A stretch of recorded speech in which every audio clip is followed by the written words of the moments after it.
Pela graça e misericórdia do Senhor, nós temos estado nesses sábados à noite lembrando do Senhor. De fato, esse tem que ser o momento mais, deve ser o momento mais importante. Não existe nada mais relevante, nada mais maravilhoso, e não existe privilégio maior do que esse que nós estamos tendo aqui agora. A gente pode achar que talvez pela simplicidade do pão que está aqui, do cálice, muitas vezes não evoca, não traz em nós talvez o sentimento, a lembrança que deveria trazer. Muitas vezes, pelo fato de ser alguma coisa que se torna, quem sabe, corriqueira, faz com que nós talvez não demos a esse momento, né? E ao que acontece aqui é a devida atenção, né? E a devida ênfase. E de fato, se nós lembrarmos como o Senhor instituiu a sua mesa, a ceia, nós vemos que foi pela misericórdia dele. Nós sabemos que no dia em que ele foi traído, né, tudo estava se convergindo, combinando para a cruz. Era o caminho dele, era a direção dele. Foi para isso que ele veio. Nós sabemos que o nosso Senhor, naquele último momento, ele ainda faz algo maravilhoso. Ele deixa esse mandamento, porque ele fala que fazei isso em memória de mim, né? E frequentemente nós temos, eu sei que muitas vezes eu falo isso, é porque eu sou muito esquecido. E se o Senhor fala para nós fazermos isso em memória dele, porque o Senhor sabia que nós éramos esquecidos, que nós somos esquecidos. Então nós temos a oportunidade hoje, mais uma vez, de lembrar do Senhor. Amém. Portanto, o nosso foco aqui nessa noite, quando nós partimos o pão, nós tomamos o cálice, é o Senhor. Nada mais importa. Com todo respeito, não importa as nossas vidas diárias, não importam as dificuldades que passamos, não importa aquilo que nós somos, não importa aquilo que nós éramos, não importa o que está por vir, não importa nada. E nós temos que estar cientes disso. Nós temos que estar cientes que nesse momento os nossos olhos têm que ser colocados no Senhor. Amém. Quando nós cantamos, os hinos que nós cantamos, aquilo que nós falamos, o nosso louvor tem que ser dirigido a Ele. Nós saímos de cena completamente. Completamente. E esse é o nosso encorajamento nessa noite, de que nós possamos ainda, nos momentos que temos adiante de nós, lembrar do Senhor, lembrar daquilo que Ele fez. E eu vou ler um texto que é muito conhecido, mas eu acho que é maravilhoso. Diz o seguinte: justificados, pois, nós não tínhamos a menor chance, irmãos. Não havia nada que nós pudéssemos fazer, que você pudesse fazer ou que eu pudesse fazer, para nos dar a condição de estarmos aqui nessa noite.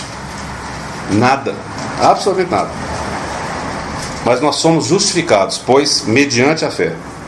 E por causa disso, que o apóstolo Paulo fala que temos paz com Deus. Amém. Se nós podemos ter paz com Deus, é porque o Senhor Jesus alcançou isso na cruz do Calvário. Amém. De outra forma, não teria como nós termos paz com Deus. Nós éramos inimigos de Deus. Mesmo que você não soubesse ou não soubesse, nós éramos inimigos de Deus. Tudo que nós fazíamos era contrário a Deus. Mas nós somos justificados e hoje nós podemos ter paz com Deus. O escritor aos Hebreus fala que nós podemos acessar, entrar, né, no Santo dos Santos. Nós não temos muita noção do que é isso, eu acho. Desculpa eu estar incluindo os irmãos no que eu estou dizendo aqui, mas é algo tão grandioso. Nós não temos noção do que significa isso. E nós podemos hoje entrar por esse novo e vivo caminho, porque nós somos justificados. Amém. Justificados pelo Senhor. É muito grande isso. E se hoje nós estamos aqui diante dessa mesa, é porque nós somos justificados. E nós temos paz com Deus por meio do nosso Senhor Jesus Cristo. Amém. Por intermédio de quem obtivemos igual acesso pela fé a esta graça na qual estamos firmes. E gloriamo-nos na esperança da glória de Deus. E não somente isto, mas também nos gloriamos nas próprias tribulações, sabendo que a tribulação produz perseverança, a perseverança experiência, a experiência esperança. Ora, a esperança não confunde, porque o amor de Deus é derramado em nosso coração pelo Espírito Santo que nos foi otorgado. Porque Cristo, quando nós ainda éramos fracos, morreu a seu tempo pelos ímpios. Dificilmente alguém morreria por um justo, pois poderá ser que pelo bom alguém se anime a morrer. Mas Deus prova o seu próprio amor para conosco, pelo fato de ter Cristo morrido por nós, sendo nós ainda pecadores. Logo, muito mais agora, sendo justificados pelo seu sangue, seremos por ele salvos da ira. Porque se nós, quando inimigos, fomos reconciliados com Deus, mediante a morte do seu Filho, muito mais, estando já reconciliados, seremos salvos pela sua vida. E não apenas isso, mas também nos gloriamos em Deus por nosso Senhor Jesus Cristo, por intermédio de quem recebemos agora a reconciliação. Então, irmãos, é algo grandioso. E é isso que nós comemoramos e celebramos nessa noite. Nós somos justificados pelo nosso Senhor, pelo sangue do Senhor. E quando nós vemos esses elementos aqui na mesa, vemos um pão e vemos um cálice, nós lembramos que nesse pão, de fato, e esse tem que ser o nosso coração, estão todos aqueles que foram redimidos pelo Senhor. Amém. Esse pão representa isso. Embora possamos estar em tantos lugares diferentes, com tantas ideias diferentes, com tantas teologias às vezes diferentes, com tantas interpretações diferentes, mas o Senhor nos garante isso, que todos aqueles que foram redimidos pelo seu sangue estão nesse pão. É o seu corpo. E o seu corpo foi partido, não foi só por mim, nem só por você, mas por todos. Por todos. E todos aqueles que creram no Senhor Jesus, que nasceram de novo, têm acesso a participar desses elementos, em memória dele, para nos lembrarmos dele. Então esquece de tudo mais. Esquece de tudo, mas não esqueça de uma coisa: que você foi justificado pelo Senhor Jesus. Amém. Pelo sangue precioso. Isso nos basta. A sua graça nos basta. A graça do Senhor nos basta. Então, irmãos, que nessa noite nós possamos participar desses elementos, lembrando disso, que todos aqueles que foram redimidos pelo seu sangue estão representados aqui, né? E o Senhor fez isso para que nós nos lembrássemos dele. Nós devemos participar então desses elementos nessa condição, daqueles que não mereciam nada, mas que foram justificados, foram reconciliados com Deus, pela obra perfeita do Senhor Jesus. Senhor, nós te damos graças nessa noite, Senhor, porque pela tua misericórdia, Senhor, e pela tua graça nós podemos lembrar de ti nessa noite. Amém. Porque o Senhor se lembrou de nós primeiro. Senhor, te damos graças porque nós vemos sobre essa mesa os elementos que nos fazem lembrar de que realmente o teu corpo foi partido, Senhor, o teu sangue foi vertido, Senhor, para nos justificar, para nos dar salvação tão plena e tão maravilhosa. Por isso nós exaltamos o Senhor nessa noite, porque o Senhor é digno. Amém. Senhor, seja o Senhor adorado, seja o Senhor louvado, porque o Senhor é digno de todo louvor, Amém. toda adoração, Senhor. Ninguém se compara, Senhor, no nome do Senhor Jesus. Amém. Todos aqueles então que nasceram de novo, que receberam a vida do Senhor Jesus, estão convidados a participar desses elementos. Amém. A mesa é do Senhor, não é de nenhum de nós aqui. Nós estamos aqui como irmãos, como conservos, lembrando do nosso amado Senhor. Todos ouvem aí? Todos ouvem aí. Quem são os Só dizer que aqueles que... Pediram pra vir pra cá por causa dos carros. Aqueles que perderam o fio da meada. Estamos estudando as epístolas de Pedro e o Senhor tem nos direcionado de alguma maneira a considerarmos outros temas que tem tudo a ver com Pedro, em particular a graça de Deus, né? Então eu sei que alguns irmãos têm considerado esse tema e a palavra está então com os irmãos.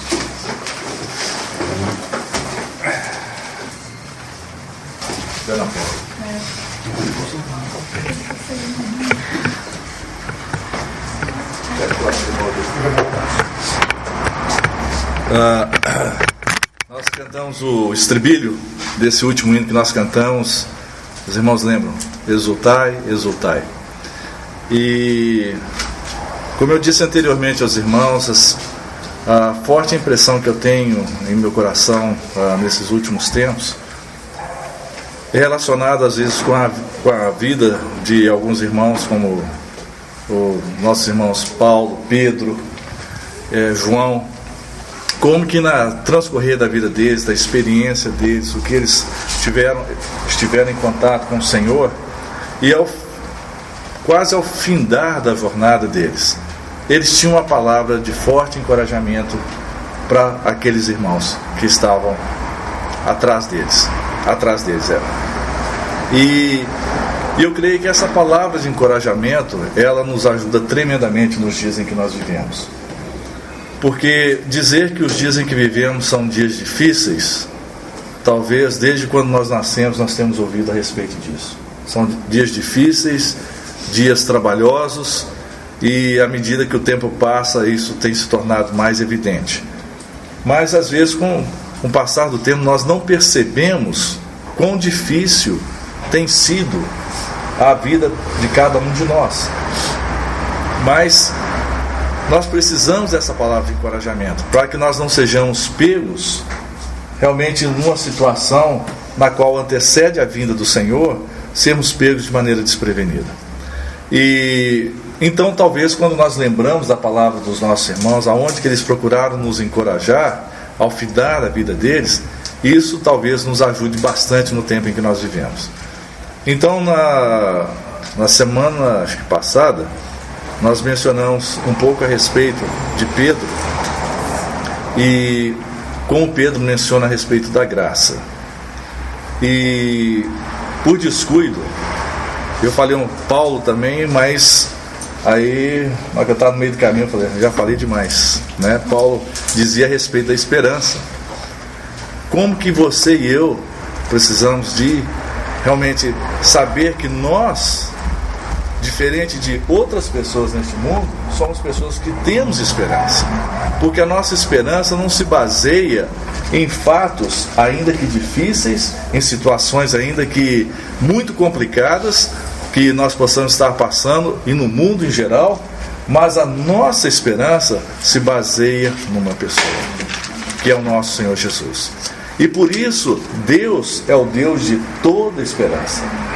E Pedro, ele dizia, Deus de toda graça.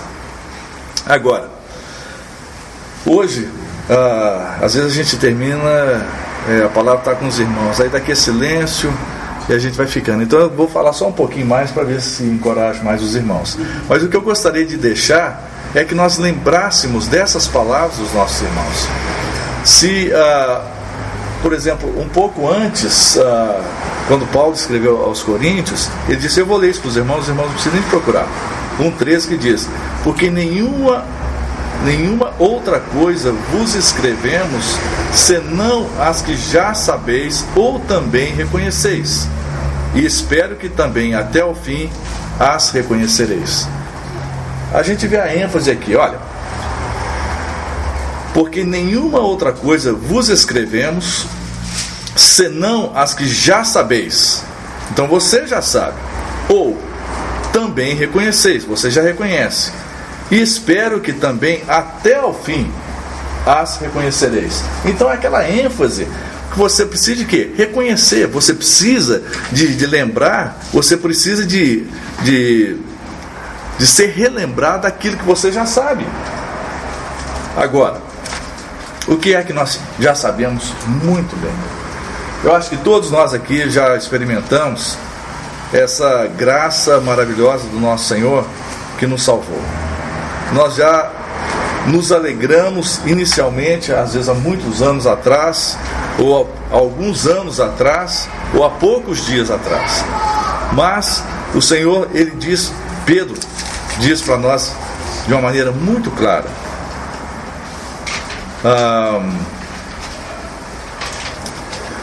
Na primeira epístola de Pedro, 1,6, ele diz o seguinte, em que vós grandemente vos alegrais, ainda que agora importa, sendo necessário que sejais por um pouco contristados com várias tentações.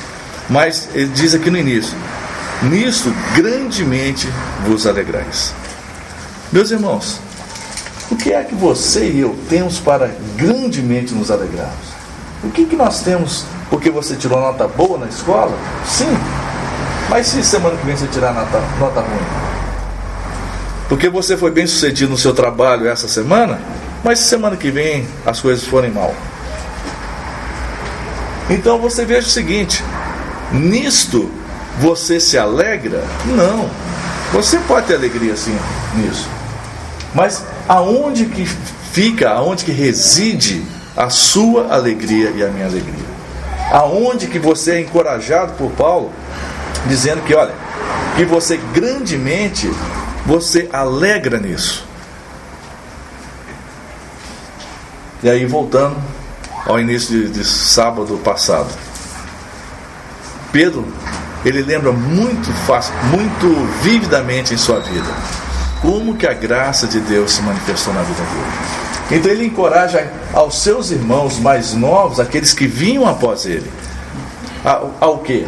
Você precisa apreciar essa graça que você recebeu.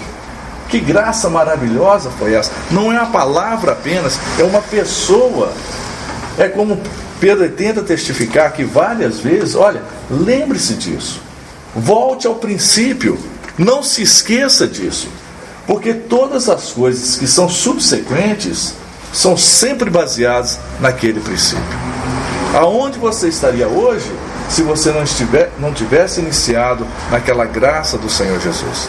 Que você não tivesse conhecido ao nosso Senhor Jesus? Então nós vemos o seguinte, irmãos, no tempo em que nós vivemos, como nós somos encorajados pelos nossos irmãos. Ao final da vida deles, eles diziam para você, olha para o início, olha para onde tudo começou. Você vai ver algo impressionante. Não vou adiantar não. Mas você vai ver algo impressionante. Olhe a graça de Deus, como ela foi manifestada. E não foi, a graça de Deus, a gente vê desde o Velho Testamento sendo mencionada a respeito da graça de Deus. As atitudes que são relacionadas com a graça de Deus. Mas quando a graça de Deus realmente foi manifestada, foi quando do aparecimento do nosso Senhor Jesus. Quando ele veio cheio de graça e de verdade. Sobre ele residindo toda a graça de Deus. Então nós vemos a plenitude da graça de Deus na pessoa do nosso Senhor Jesus. E aí foi assim que começamos a nossa experiência. Por isso, Paulo também dizia no final, como nós mencionamos, que é por isso que você e eu, nós temos a grande esperança. Porque o nosso Deus é o Deus de toda esperança.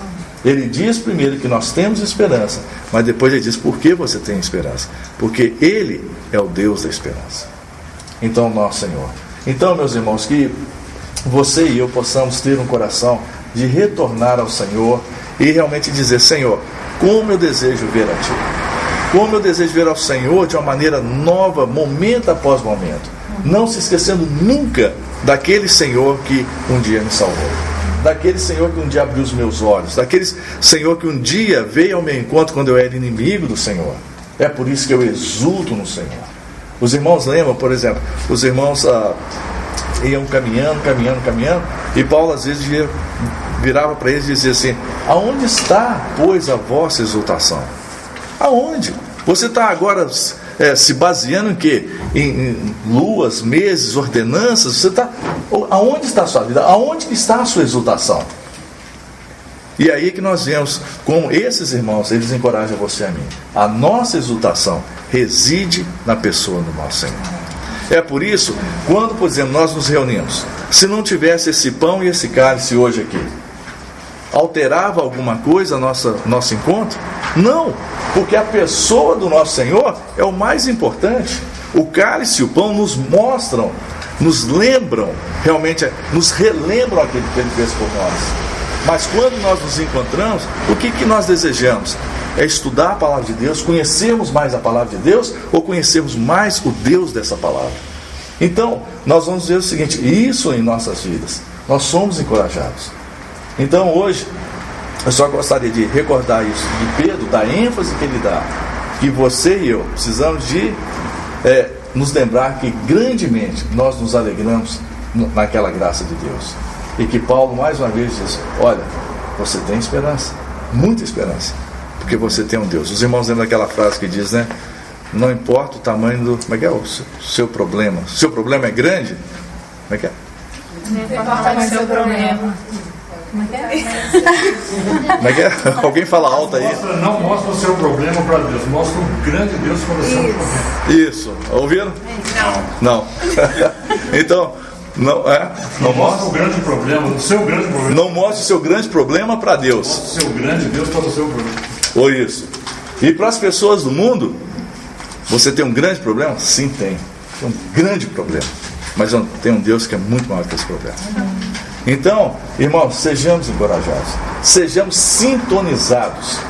Essa é a palavra, talvez para hoje à noite, que eu gostaria de deixar com os irmãos. Que nós possamos sintonizar os nossos corações com o Senhor. Aonde está o Senhor? Os irmãos lembram em Jeremias, quando, já estou indo mais à frente, mas em Jeremias, quando é mencionado lá assim: retornai aos velhos caminhos, às velhas veredas, às antigas veredas. Por quê?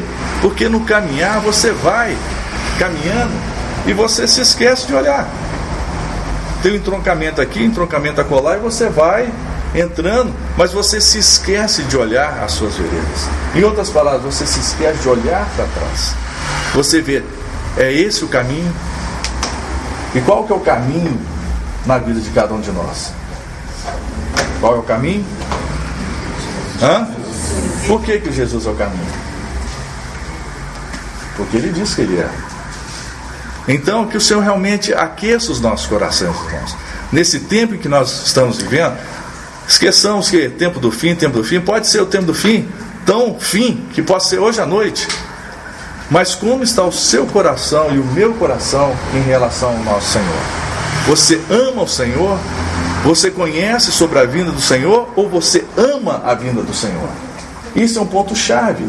Para você amar a vinda do Senhor, você precisa estar fortalecido na graça do Senhor, conhecendo o Senhor como Deus da sua esperança, porque você sabe que dia após dia você vive na graça de Deus e na esperança do nosso Deus. Que o Senhor realmente encoraje os nossos corações com essas palavras. Amém.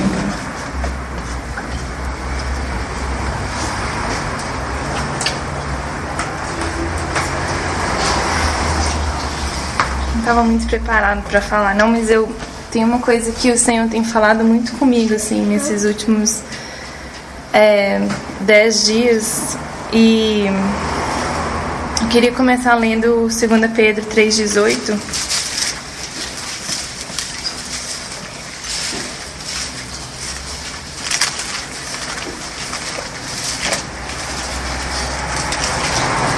Fala assim: antes crescei na graça e no conhecimento de nosso Senhor Jesus e Salvador Jesus Cristo, né? Ano passado foi um ano, assim, um dos piores anos da minha vida, assim, né, em termos, né, do mestrado, né, e junto com a doença de Crohn e, enfim, né, retina descolando e tal, e foi meio tenso, assim, né, e foi um momento, assim, que eu até compartilhei com os irmãos, que eu pude experimentar mesmo, assim, na prática, na prática, assim, melhorou? Da graça do Senhor, assim, de como ser sustentado, assim, mesmo pelos irmãos em oração, e mesmo não tendo força, e nem merecendo, e nem sabendo onde tirar, tá sendo sustentado, assim, né, pelo Senhor. E uns 10 dias atrás, o meu pé começou a inchar e eu não sabia porquê, coloquei o pé pra cima, passei salompas, tomei Dorflex, aí eu falei assim, não, vou ter que ir no médico, né? E deu febre de 39 graus, e aí a gente resolveu ir no hospital e descobriu tudo que não era, assim, primeiro teve um péssimo atendimento com o ortopedista lá. Aí depois eu fui no clínico, ele viu que não era trombose, não era nada, não era gota, mas ainda não tinha resolvido. Aí fiquei com o pé pra cima, tinha suspeita de algumas coisas, fiz duplex e tal, e no fim das contas, resumindo assim tudo, quando eu cheguei no reumatologista, assim, depois de 10 dias tentando descobrir, viu que tinha a ver com a minha doença de Crohn, né, que era um tipo de artrite que eu não sei o nome direito, mas que é da doença de Crohn. E o que eu teria que voltar a tomar corticoide, então assim, nossa, revival, assim, né, ninguém merece, né, voltar a isso. E isso entre outras coisas, assim, né, já terminei o mestrado, né, procurando emprego, né, e querendo casar, né, tem um tempão que hoje a gente tem orado sobre isso, assim, às vezes você olha para as circunstâncias e você começa a desesperar, assim, né? Por mais que você tenha o Senhor, você começa a desesperar. Eu, pelo menos, né? E fazer, nossa, e aí o médico também falou assim, não, e aí também pode dar um nefrite no rim, sei das quantas, você vai ter que ir na dermatologista, porque o Crohn também causa isso. Eu falei assim, nossa, chega de pereba na minha vida. Chega de remédio, né? Parecendo velha coroca, né? Ninguém merece. E eu tava bem assim, mal, assim, e eu fui para Porto Alegre e eu levei uns livros para ler na viagem, e eu tava terminando de ler um livro que o pastor Zezinho tinha me dado, né? Que chama Como Parar a Dor. E o resumo do livro, assim, a síntese dele fala como a gente se machuca, né? Como que a gente sofre por julgar as outras pessoas de acordo com o que a gente é, né? Por certos padrões de acordo com o que a gente é. E quem diz que nosso padrão é certo, né? Então essa é a síntese do livro, assim. E no BERE, esse semestre, a gente está estudando sobre Marta, Maria e Lázaro e o equilíbrio deles nas nossas vidas. E a primeira reunião que eu tinha ido, né, ele estava falando sobre Marta, como ela faz demais, faz até na casa dos outros, e ela não entende porque os outros não podem fazer igual, né, e eu me vi muito nisso, assim, então eu estava meio que em crise, assim, né. E aí eu resolvi começar um livro que até a Rebeca tinha me indicado, que chama O Deus de Toda Consolação, que é da Hannah Smith. E ainda não acabei de ler, mas tem sido um livro que tem falado muito comigo, assim. E foi impressionante, assim, que ela começou a escrever esse livro porque ela foi falar de Deus para uma pessoa e essa pessoa, assim, eu não quero ser cristã, que todo mundo que é cristão parece que tem uma dor de cabeça contínua, né? Cheio de problema, que só dá problema. E ela não entendeu, assim, na época. E depois que ela passou pela primeira dificuldade, ela viu realmente, assim, que era difícil, mas ela não aceitou. E ela começou a estudar e nisso ela leu, né, lá em Coríntios fala, né, assim, que o Deus dá consolação, né? Que nos dê consolação para que a gente possa consolar os outros também, né? E a partir daí ela começou a estudar e escreveu esse livro, né? E esse livro tem sido muito bom, assim, tem falado muito comigo. E então, assim, quando ela fala assim do Deus da consolação, é o Deus de paz, né? E no Antigo Testamento, todas as pessoas, elas tinham um nome, né? E o nome das pessoas eram dado por um significado muito forte do que condizia com o que ela era mesmo, assim, né? Amigo de Deus, né? Enfim. E aí ela fala assim, que como o salmista, né, fala que a gente não conhece o Senhor. Se a gente conhecesse o Senhor, a gente ia depositar toda a nossa confiança nele. E a partir daí a gente tem que conhecer o nome dele, né? Que ele é o Deus eu sou, né? Ele é o Deus da paz, o Deus da consolação, o Deus da esperança, o Deus da justiça, o Deus onipotente, tem diversos nomes. E principalmente no Novo Testamento fala que ele é o Deus eu sou, que aí a gente pode completar com o que a gente precisar, né? E foi muito interessante porque a partir daí eu vi assim que como eu não conheço o Senhor, sabe? Porque se eu conhecesse, eu nunca ia duvidar da bondade dele, nunca ia duvidar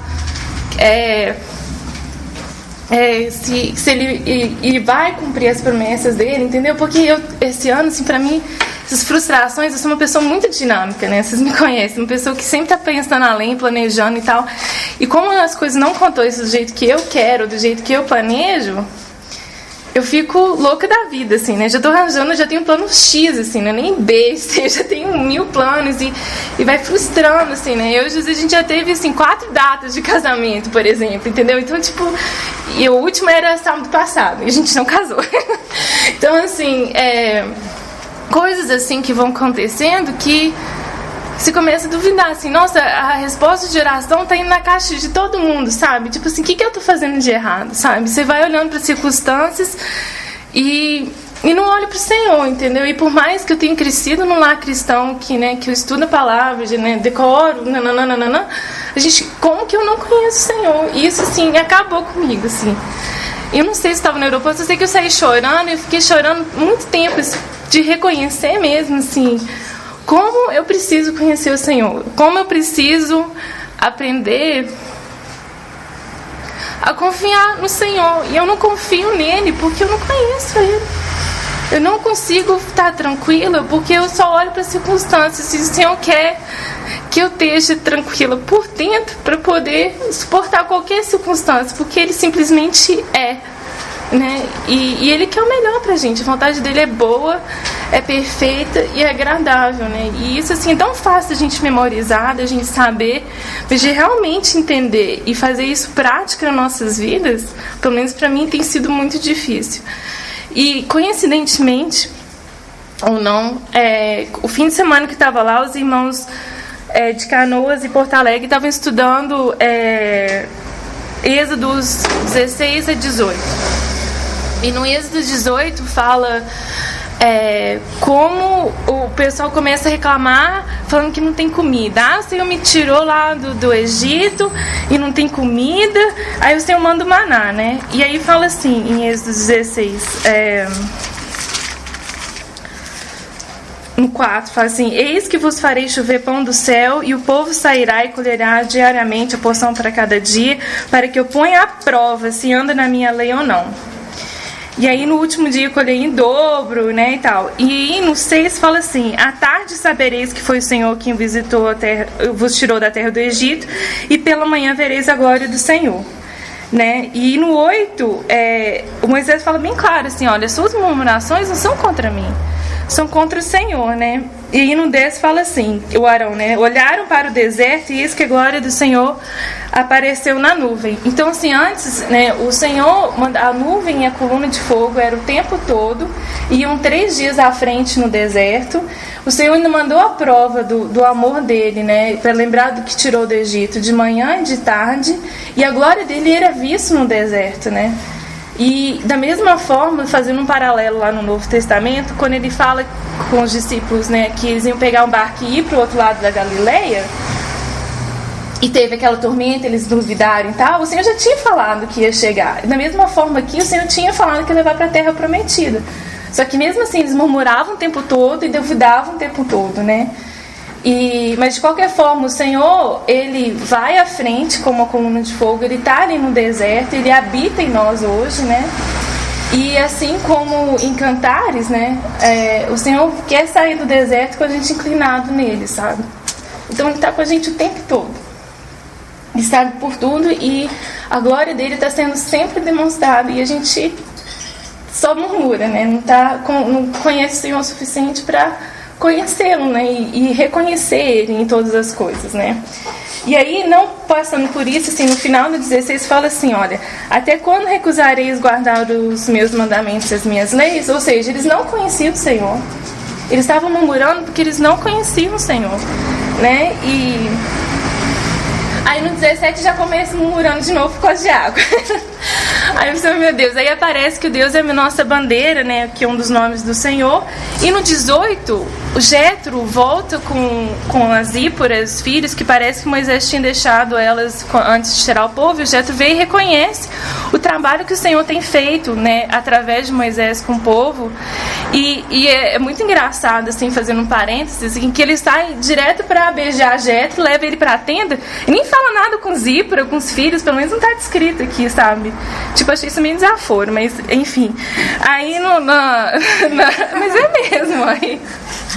Não sei quanto tempo ficou sem ver. E aí.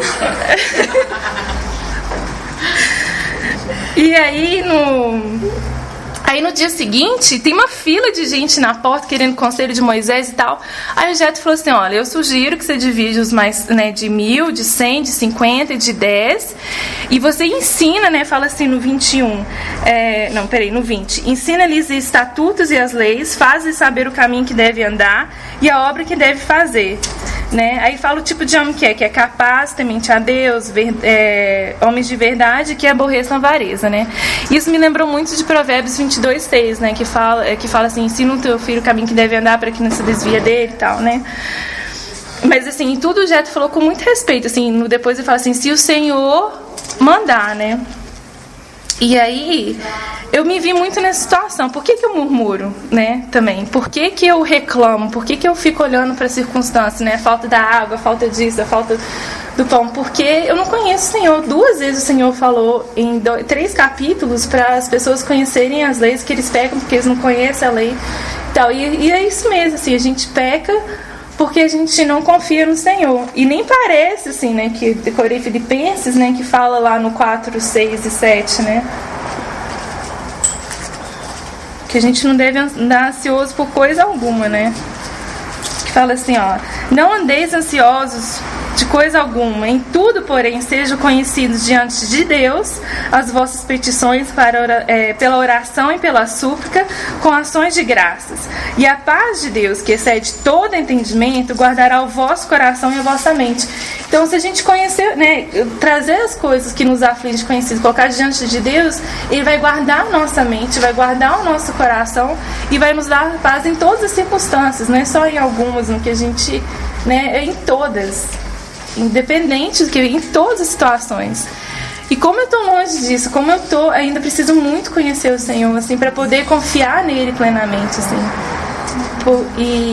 E aí fala assim, né, no 8: finalmente, irmãos, tudo que é verdadeiro, tudo que é respeitável, tudo que é justo, tudo que é puro, tudo que é amável, tudo que é de boa fama, se alguma virtude há, se algum louvor existe, seja isso que ocupe o vosso pensamento. Então muitas vezes a gente dá a trela mesmo para o inimigo, assim, a gente dá a voz ao inimigo e vai alimentando aquilo, e aquilo vai tomando nosso coração, vai tomando nossa mente, e a gente tira o foco do Senhor, põe nas circunstâncias e sai da onde que estava guardado, que é dentro do Senhor, né?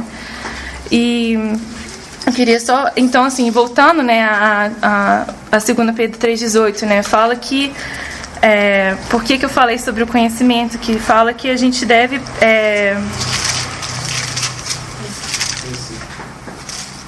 ai, não tem mais Pedro na minha Bíblia, peraí. Que a gente deve crescer na graça e no conhecimento, né, do nosso Senhor Jesus Salvador, né? Então, que a gente precisa das duas coisas. E só para terminar, eu queria ler em Oséias 6:3.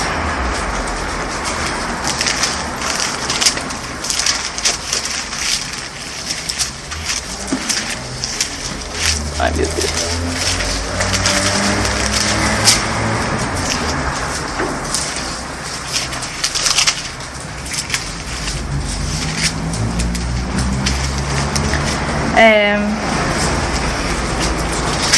Fala assim: conheçamos e prossigamos em conhecer ao Senhor. Como a alva da sua vinda é certa, Ele descerá sobre nós como a chuva seródia que rega a terra.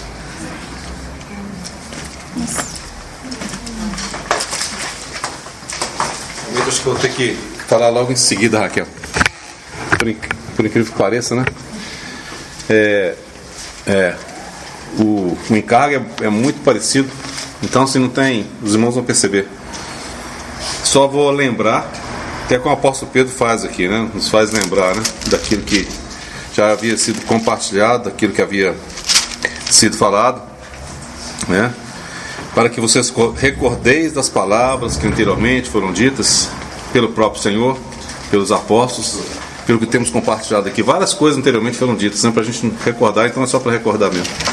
Só vou reforçar esse ponto, que eu acho que tem uma ligação muito forte, muito próxima, e é alguma coisa muito...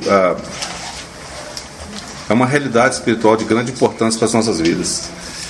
Sei que nós temos compartilhado sobre a graça, e os versículos que têm motivado esse compartilhar é 2 Pedro capítulo 1, versículo 2, e fala assim: a graça e paz vos sejam multiplicadas, né?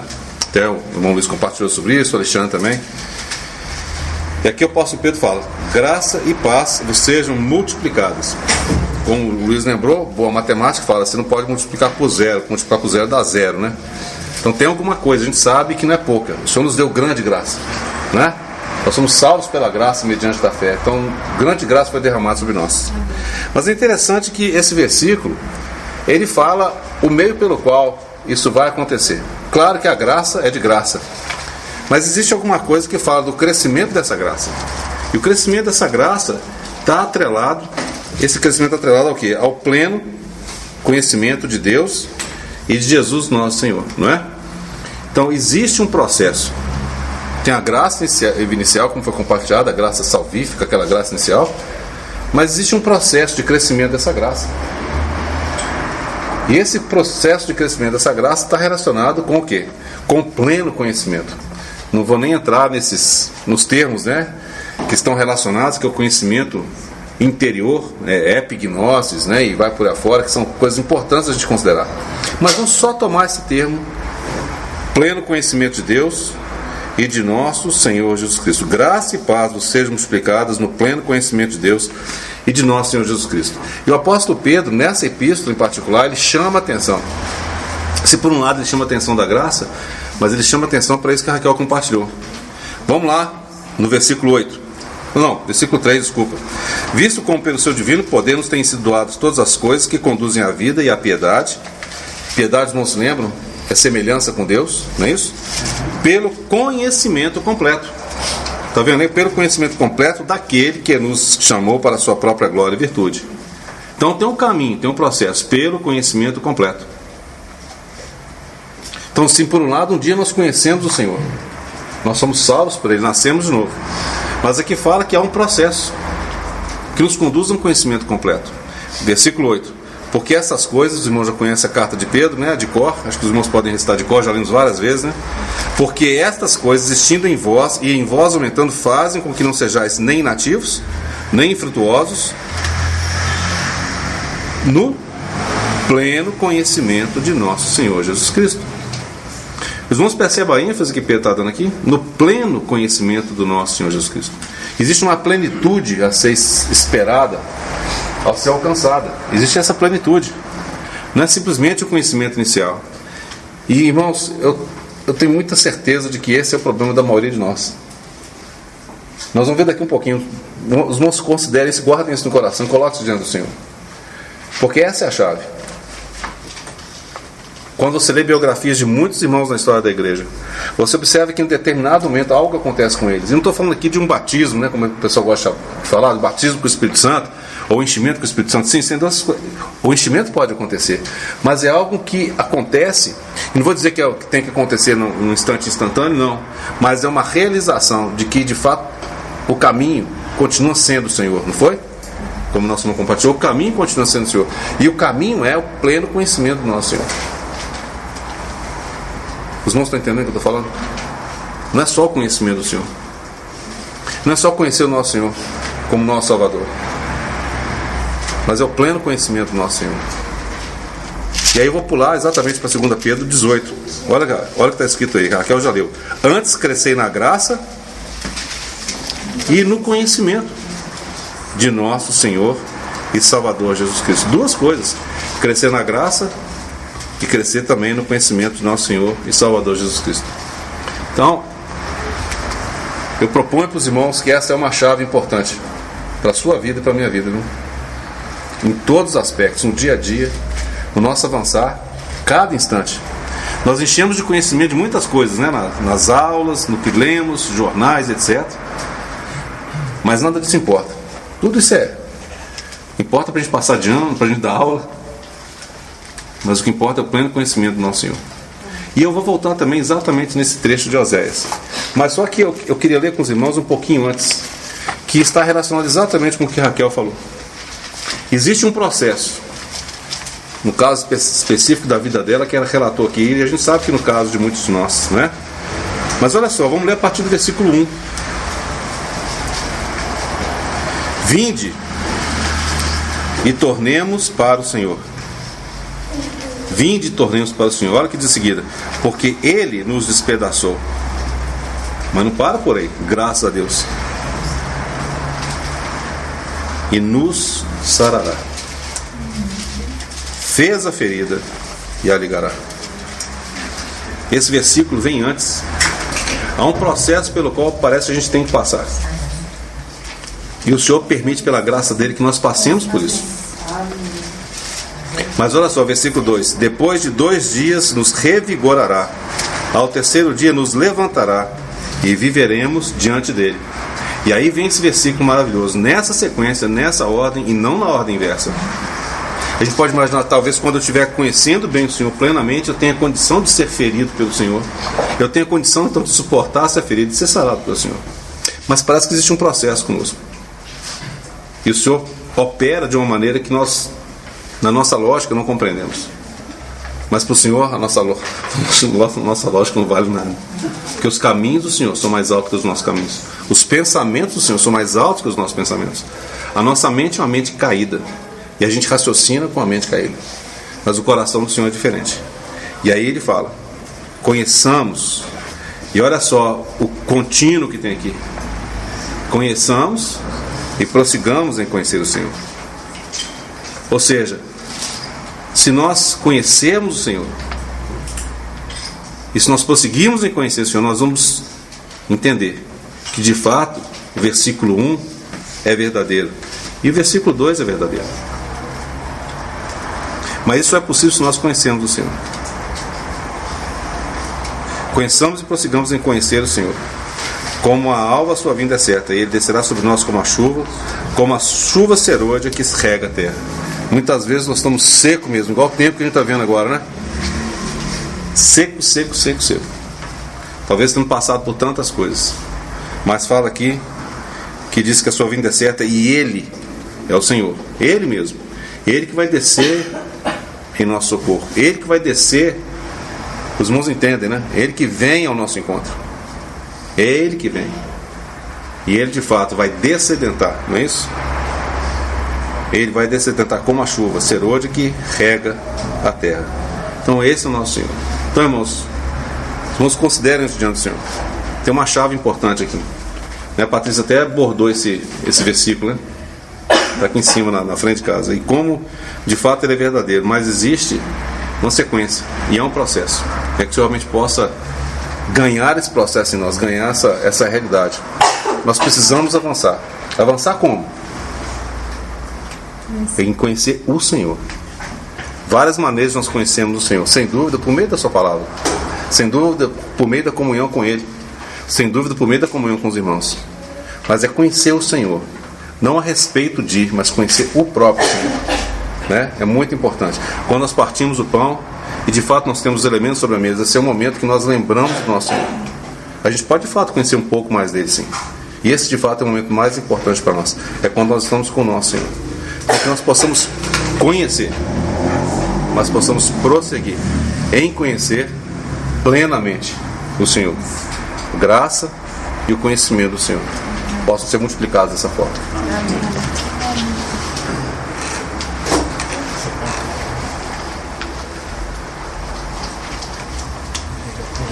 Deixa eu completar um versículo. Logo, só continuando aí, porque depois de falar. Helenice, acho que você vai ter que levantar. É o versículo 6. Pois misericórdia quero e não sacrifício. E o conhecimento da palavra? Não sei. Conhecimento, será o quê? Conhecimento de Deus mais do que o local.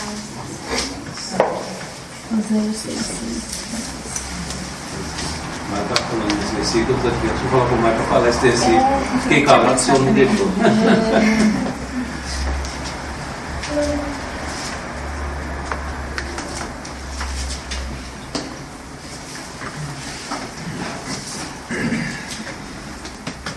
Como suspira a costa pelas correntes das águas, assim por ti, ó Deus, suspira a minha alma. A minha alma tem sede de Deus, do Deus vivo. Senhor, nós dizemos amém a essas palavras. Confessamos que temos sede de ti, tua pessoa. Ó Senhor, porque só tu és o amado da nossa alma. Amém. Te damos graças, Senhor, pela tua palavra nessa noite. Amém.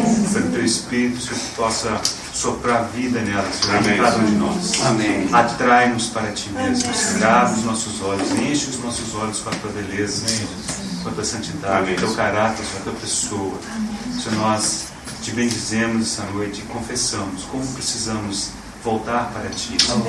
Pedimos, Senhor, fale no nosso coração. Amém. O Senhor nos ganhe por completo. Amém. O Senhor tenha em nós um povo exclusivamente teu. Amém. Como a tua palavra nos garante. Em nome de Jesus Cristo. Amém.